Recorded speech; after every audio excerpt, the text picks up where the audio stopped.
Bon les amis, vous avez bien compris que sur ma chaîne, mes deux chaînes de prédilection, c'est les stéros et le sexe. Bah aujourd'hui, voilà, j'ai fait plouf plouf et voilà, on est tombé sur le sexe. Aujourd'hui, on se retrouve dans une toute nouvelle vidéo YouTube en présence du seul, de l'unique, le téméraire, le courageux, l'humble Thibaut InShape pour vous servir. Comment allez-vous aujourd'hui la team? Toujours aussi humble, hein, on remarquera de vidéo en vidéo, ça s'améliore. De plus en plus, je ne fais que mon travail. Je te montrer des physiques et tu vas me dire oui ou non.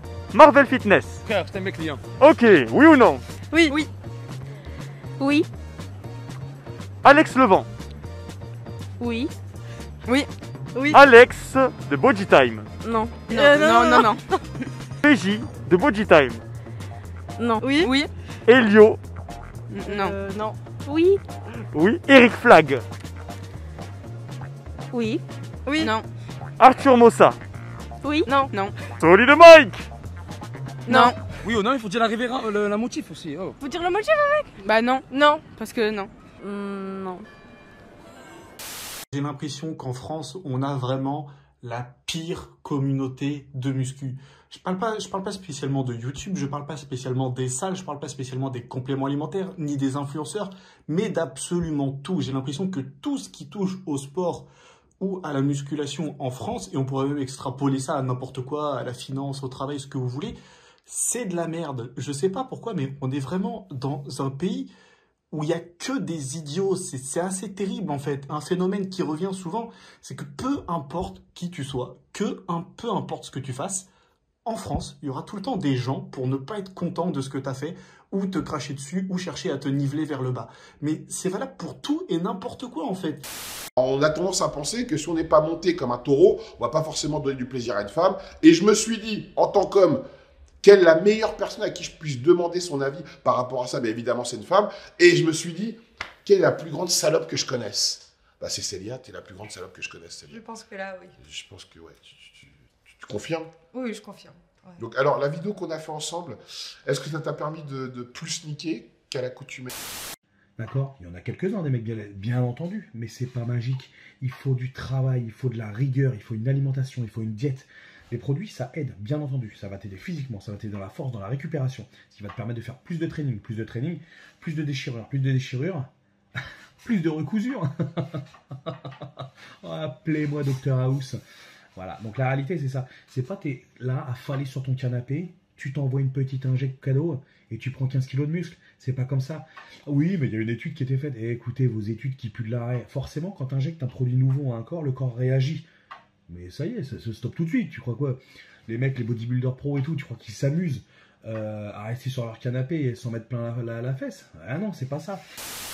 Beaucoup de volume dans l'assiette, beaucoup de satisfaction visuelle, que vous soyez content de manger ce que vous mangez. Ah, moi je suis satisfaite, hein. Voilà. Et pas que dans la cuisine. Mais chut, on parle pas de ces choses-là sur internet, c'est tabou, d'accord? Pareil, je mets des bandes de poignets parce que j'ai des poignets ultra fins. Je fais 1m85, mais j'ai des poignets de 16 cm. Je suis sûr que 99% d'entre vous, vous m'explosez niveau tour de poignet.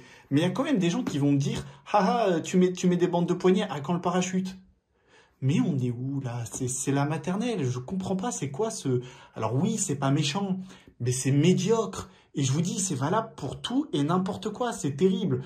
Je vais faire des tractions... En ayant expliqué pourquoi je les faisais comme ça, je pourrais vous montrer des livres de Delavier, vous expliquer comment est-ce qu'on sollicite mieux les muscles, etc. Gundil en a parlé. Mais tu auras toujours des gens pour te dire « Haha, oui, tes tractions sont incomplètes. » Mais admettons, tu sais quoi, je te donne raison, mes tractions sont incomplètes. Mais c'est toujours des tractions à moitié complètes que toi tu ne fais pas. C'est toujours c'est au moins ça que je fais de bien, tu vois. Depuis quelques jours, un décret est sorti précisant que les seules personnes pouvant accéder à la salle de sport avec une prescription médicale étaient des sidaïques, des lépreux ou des personnes atteintes de tuberculose. J'invente même pas. À savoir que la tuberculose est une maladie qui peut se transmettre par les voies respiratoires et qui tue presque 2 millions de personnes chaque année dans le monde. Ça ressemble vaguement à une certaine maladie très à la mode en ce moment, avec l'avantage que là, si tu l'as, tu peux aller à la salle. Donc bon, si tu cherches la cohérence de cette mesure, c'est comme les bras de Thibaut InShape, elle n'existe pas. Je vais vous montrer des physiques et vous allez me dire oui ou non. Je suis pas sur le physique à la base. Marvel Fitness. Non. Non. Alex Levent. Non. Non. Alex de Body Time. Oui. Non. PJ de Body Time. Oui. Elio. Oui. Oui. Eric Flag. Ah oui. Non. Arthur Mossa. Ah ouais, carrément. T'es fou. On dirait pas Et longtemps. Pogo Solid Mike. Non. Non. Donc, qu'est-ce que toi tu penses de ce sujet? Est-ce que la taille du sexe compte vraiment? Pour moi, honnêtement, ça compte pas du tout. Vraiment, c'est pas quelque chose qui va changer la donne, qui va être... par exemple, si je veux avoir un gros sexe, je vais pas me dire « Ah bah avec lui, je vais forcément jouir ou quoi ». Non, c'est pas ça du tout, non. Au contraire. Au contraire. Enfin, moi, avec mon expérience, je trouve que plus un homme, il a un sexe qui est gros et plus il a du mal à s'en servir. Aujourd'hui, Juju, qu'allons nous faire de beau? Est-ce qu'on dirait pas trop un présentateur? C'est Jamy! C'est ça, Jamy. Le mec a été bercé par ses pas sorciers. Aujourd'hui, les petits chats, nous allons vous présenter notre... Nouvelle copine. Elle arrive, elle est juste là. On accueille Sandra. Salut Sandra.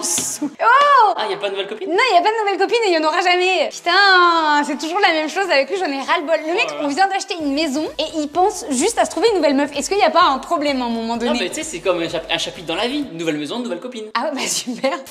J'ai le tatouage le plus chelou du monde. Vraiment chelou. Il y a 2 ans, je me suis fait tatouer le mot bite entre 2 orteils.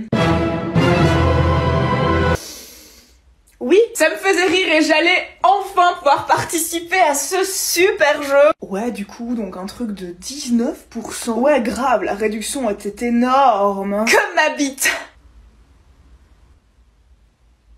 Ouais, donc comme je te disais, la réduction. Mais aujourd'hui, aussi incroyable que ça puisse paraître, ce tatouage est encore plus chelou qu'à l'origine parce qu'il s'est à moitié effacé. L'examen de maths, il était tellement dur. Comme ma bille. Comme ta bille, quoi? Comme ma bille. Tu crois qu'on a un problème avec le sexe dans notre société? Ouais, oui, on a un problème. On a un gros problème. C'est tabou, il faut jamais en parler, il faut pas dire qu'on a une sexualité débridée, il faut pas assumer d'avoir ça. Donc, tout de suite, ça dérange. Je sais pas pourquoi. Mais... Et alors, bon, vu que toi, tu as quand même connu, on peut dire que tu as fait le tour du monde de la bite. Ouais. Tu as niqué avec toutes les populations qui existent, hein, même les populations les plus reculées de la planète. Et je comprends pas, c'est inhérent à la France, en fait. Il faut tout le temps qu'on voit le verre à moitié vide et pas à moitié plein. On ne sait pas encourager les gens, on ne sait que leur faire comprendre que ce qu'ils font, c'est nul, que ça ne mène à rien, que c'est de la merde. Je comprends pas, vraiment, ça me dépasse. Je comprends pas pourquoi est-ce que dans notre pays, plus qu'ailleurs, c'est comme ça.